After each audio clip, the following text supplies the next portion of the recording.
I have been trying to talk to this individual for quite some time, since May to be exact. Understandably, she has been out of the limelight, but here we are around 6 or so months later, and she is back speaking to us. So it's very exciting to say hello to the former UFC strawweight champion, one of the most beloved figures in mixed martial arts, the great Thug Rose Namajunas. Rose, how are you?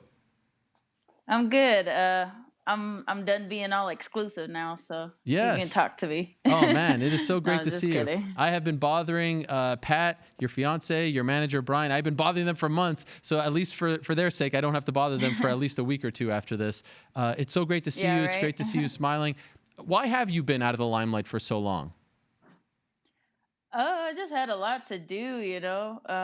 As you can see here, I'm finally sitting in my I changed my garage into a gym, and I've been trying to do that for the longest time. So it's like, that's just one of the things coming off of the last fight. I realized it's just, not only taking responsibility for things, but also like, you know, putting action into my words rather than just like, yeah, I'm gonna do this, and just never getting it done. So that's like kind of one of the things is I just been like, yeah, not just like antisocial, but just like super busy. I also hadn't seen my grandmothers in like 6 years. So I finally flew home to Lithuania to see them. I mean, well, I guess I wasn't born there, but to me that's like my like home aside from America. So it was cool to see them. And just like other things like that, like just knocking off checklists of things to do. And I think it's understandable when someone loses a fight like that, loses their belt, that they take some time off. I don't think that's really the thing that people were worried about or the reason why they were clamoring to hear from you. I think it's because of some of the things that you said after the fight, saying maybe you wanted to take a break and maybe you wouldn't fight again. And so people are wondering, is Rose ever going to fight again? Is she really done? Was that the last time we saw her? And so here we are 6 months later. Have you made a decision whether or not you will continue to fight? Yeah, I'll fight again, and it's kind of one of those things where you get a little emotional, but yeah, it's just like I lost the passion for martial arts and fighting, mainly for fighting, but I found my passion again.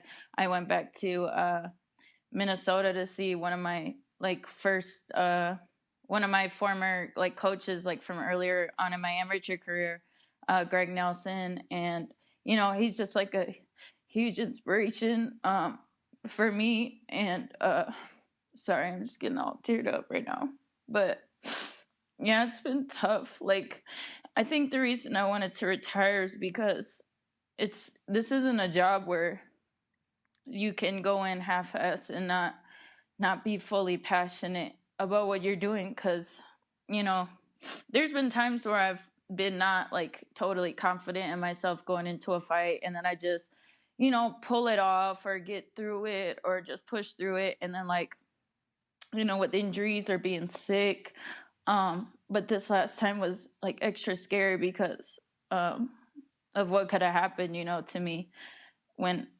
just pushing through something when you're not 100%. So I think that's why I thought that, because I wasn't sure if I really like was 100% into it. Like of course like fighting is all I know. It's what I've been doing since I was a little kid. I mean, so it's hard to like think of doing anything else, but at the same time, like when you I don't know, like I just lost the passion for martial arts, and so I think I found it again, like just going back to Minnesota to reconnect with somebody like Greg Nelson, who is like the most realist martial artist like in the game, or one of the most realist martial artists, and just getting that passion again reignited, and then coming back home and being like, yeah, let me clean out this freaking garage that I've been trying to do for like so long. And I don't know, now I'm just ranting and stuff, but yeah. I'm just wondering if you were cognizant of those feelings going into the Jessica Andrade fight, or did they really just come out after the loss, and because it ended in such a shocking way, scary way, then that's why you verbalize it. Like, were you feeling that way even going through the training camp in that fight, and we're just not really feeling, the love for the sport and all that? Yeah, I think after I beat Joanna the second time, it was kind of like, you know, like I've always felt like, just a lack of interest in fighting like anybody else other than Joanna, because she was like so up there. So for me, it was like hard for me to even get up for the challenge. Like, I know everybody's like, "Oh, Andrade is so strong and this and that," but I don't know, just something about her. Like, her style is so predictable, and I just it just was hard for me to get like super motivated for it. So like even like accepting the fight, I was like, yeah, I'll go to Brazil. And maybe subconsciously that was me like looking for that like thrill or that excitement, because it was just like I had already conquered the mountain kind of a thing, and faced my demons. And then it was just like it was just a lack of purpose from the start. Besides for the fact that like I was also equally as um shell shocked from the last experience, that I was just like I got into a point where like I didn't want to leave my house unless it was for like for money. Like, I'm not, whereas when I first started, we would always go on adventures and do things for fun. Like, not like traveling wasn't just a job. It was, you know to learn stuff and to like explore and do different things. And then we stopped doing that because things got so rough and things got so like difficult for me. So yeah, so I think taking that fight was a kind of a subconscious effort in my part to like just break out of that and just, you know, like just get out of my freaking house. It's like kind of a dumb way to do it, but that's just the way I do things. Sometimes I go extreme. And then after that, it was like a huge relief. Like, even though I lost and stuff, it was like, oh, okay, like, I can finally go and do different things. I can, um, see my family. I can go to the last fights, and that was like the first time I actually really enjoyed myself at fights in a long time. So, like, I didn't get this weird like I usually go and watch fights and I get like freaking all kinds of like jittery and like scared and stuff. But this last time I was like genuinely enjoying myself and like having a good time. I remember, and this is something that I sort of hypothesized after the fight, because I remember talking to Demetrius Johnson after he lost, and he was kind of happy. He was, there's that old saying, like, heavy is the head that wears the crown. He felt like a weight had been lifted off his shoulders when he was no longer champion. Anderson Silva alluded to this as well. And so was there a part of you that felt like being champion was a gift and a curse? Yeah, it's great to be the champion and you're the queen of the division. You got all this love and accolades, but there is a pressure that comes with it that sort of sucks the life and the love out of the game for you. Yeah, I guess especially because like I made it into everything that I didn't want it to be, you know. I like didn't want the belt to define me, and all I did was make it define me, and that was all that was on my mind every day.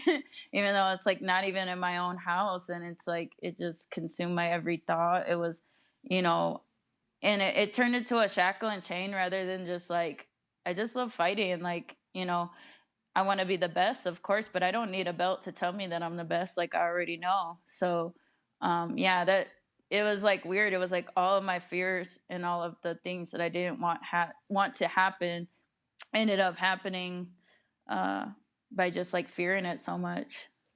And by the way, how was your neck in the aftermath, your head? And that was a very scary thing to watch.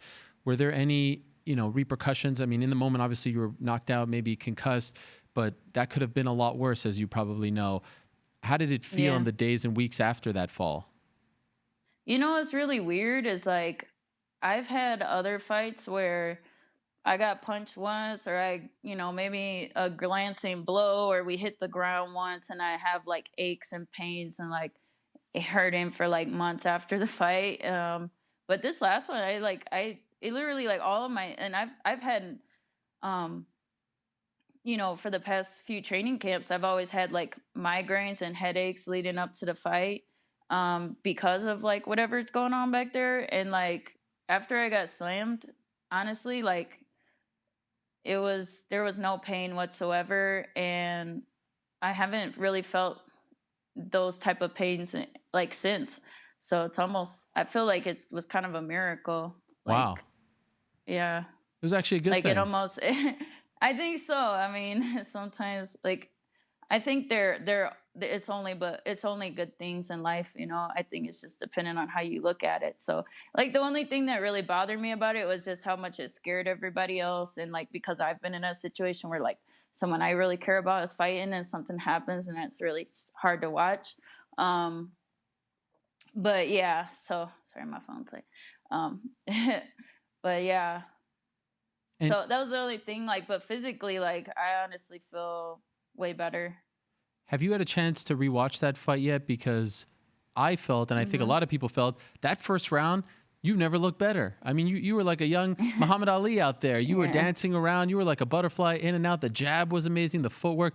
I mean, you looked phenomenal. I'm Yeah. not trying to make it feel worse, but you just looked so on point. And it's even more amazing considering how you were feeling going into it. And so I'm wondering if you've watched it and how you Yeah. feel when you watch it. Yeah, I mean, there was obviously, it wasn't all doom and gloom. I mean, my training camp was like good for the most part. There was just certain things that were off, and mentally and spiritually, I think that was the main thing. Like, but physically, um, you know, we had been doing different types of conditioning. Like um we were dragging a bag like in the backyard, so like I had a lot of drive and horsepower. Like I pretty much ran over, you know, the you know, everyone calls her like a bulldozer, and also, or she calls herself a bulldozer, but it's like I feel like in that first round, like I didn't feel any of her strength. You know, I know that like, you know, she probably had a game plan and all this stuff, but like um you know, like I didn't, I know everybody's talking about her strength and stuff, but honestly, like I feel like I'm the strongest girl in the division. So to me, like I didn't feel that. And especially with the striking, I felt more crisp and more fluid in my striking than I ever have. um yeah, it was just a lapse of focus, and I got lazy, you know. She did crack me good with that one left hook, that, you know, that's her, like her main punch that she throws. So but it was more kind of like there was a bunch of things being suppressed leading up to that, and that just kind of was the I guess the catalyst to me losing focus. So, you know, props to her on that. But as far as like my preparation and stuff like that, and my like the skill levels that I feel like I've made, the jumps that I've made, I feel like there were, you know, I never felt better as far as that was concerned. But you know, there was some things missing from the grappling side of things that you know, was kind of like my bad, but at the same time, like I know what to do going forward. So you mentioned that you have now regained the love. How did you regain the love? Was it just that meeting with Greg Nelson, the trip back to Minnesota? How exactly? And when did you feel like you got it back? Definitely like going back there was like one of the more noticeable experiences that really was like, man, if I could feel like this every time that I am in a training camp, and if I feel like this, and if I train like this for a consistent 8 weeks, like there's no one that could stop me. That's how I felt. And also it just was genuinely fun, and just being around somebody like Greg is like, I mean, he does that, he does martial arts like 24/7. Like he's always doing, you know, uh he's always constantly a ninja, and like it's not just, and you know, that's the other thing. That's why it's hard to find people like that, like in this day and age. Like there's a lot of coaches that are specialties in one area and or the other, so it's always hard, it's always a challenge to like bring everybody together and be on the same wavelength. And it's just cool when like even like somebody, having somebody like Pat in my corner is very essential too, because he does have that full MMA experience, and he's not just coming from one aspect. So yeah, that's definitely like meeting up, like going back to Greg's gym just to get that spark again was definitely like I would attribute it to that. Has the UFC reached out about an upcoming fight yet? Yeah. What? But I mean, I just kind of leaving it out in the open right now. Okay. But you do want to Yeah. return and you will fight again. Yeah. Do you know when you want to fight again? I originally thought like January, but that's kind of coming up soon. So like we'll see. But definitely like in the new year sometime, like whether that be February, March, it don't matter. Of course. I'll probably know, better like in a month or two. Okay. And of course, since that fight, there's a new champion. Her name is Zhang Weili. She beat Andrade in an amazing performance. Is there a part of you that just wants to go back in there and fight for the belt, or do you not really care about that? You just want to fight whomever? How do you feel about her being champion and now not Andrade being champion and going after the belt right off the bat? Yeah, I think Weili looked great, and I always want to fight the best, and clearly she is right now. So, but I want to test myself against her, but at the same time, like whether that be this next fight or get a win under my belt and then go after that, it really doesn't. I have no preference at the moment. Like right now, it's just it doesn't matter who I fight, but I think you should always have your eye on being the best. So that's what I'm striving for, and whatever steps that I got to take in order to get there, that's what we'll do, one step at a time. Do you feel like, all right, yeah, the love is back and you're going to keep going, but maybe not for very long? Like maybe you have a couple more left in you or things like that, because maybe that feeling will come back again. You could become champion again and those same feelings. Or do you feel like you've learned the lesson and now it's just wide open? I will say this, like I've learned that you should never make plans, like because things end up changing. It's not that you should never make plans. I mean, I definitely have. I've always said like I don't want to really fight in my 30s, so I have 3 more years on my clock. But at the same time, like I'm not gonna say that for sure, But Okay. I say I have 3 more years where I'll be interested in this. Okay. And is there anything you're going to do differently now as you embark on maybe this new chapter that you don't want to, recreate from the last run, so to speak, the lessons that you learn? Are you going to change things around you, where you train? I don't know, just in general. Do you feel like you have to do things differently? Yeah, I think you always have to adapt and grow. So I see myself going back to Minnesota again to see Greg one more time. And I also see myself improving utilizing Pat in my corner, Pat Berry, and I say Pat Berry not just like, not coming from a fiance, like, or, husband, wife standpoint, but like from a coach and student standpoint, because for the last few years, I've underutilized him in my camps, and I've relied a lot on my other 2 coaches, Tony and Trevor. So that's another thing that I'm going to change. Also, just, I mean, they got the mats up in this gym. I still got to put up a mirror over there. I like it. And then, over here it's going to be some weights. And, well, there's already some weights, but I just need a squat rack and stuff and whatnot. But, so just like little changes here and there. And then, what else? Yeah, just taking more responsibility for things. And when I write. Okay, maybe we got another call there. This has been a theme. This happens when people are on via FaceTime as opposed to Skype. Although I do like the FaceTime better because the connection is often a lot better, as you can see there. So we're going to reconnect with Rose, who I can't thank enough for doing this. Her honesty and her passion is really special. She is one of those athletes who has been comfortable in the past talking about her feelings and mental health and the nerves going into a fight. And I think a lot of people respect her for that. I know she's one of my wife's favorite fighters because she's very relatable in that regard and always very honest and forthright and authentic with her answers, and this one's certainly no different, this particular interview. Let's reconnect with her right now. I do believe we have her. Rose, are you there? Yeah, I'm here. Okay, sorry about that. Could I ask, like, what the reception was like? Like, did people, because you have been sort of out of the limelight for a long time, and you seemed happy there when they put you on the screen, it was great. What were people saying to you, and why did it maybe feel different? Do you feel like it just felt different because you're now a little more clear about things? You feel like you found that love again? Why did this one feel different than times that you've gone in the past? I don't know why I'm getting a phone call. Can you hear me? Yeah, I got you. Okay. Yeah.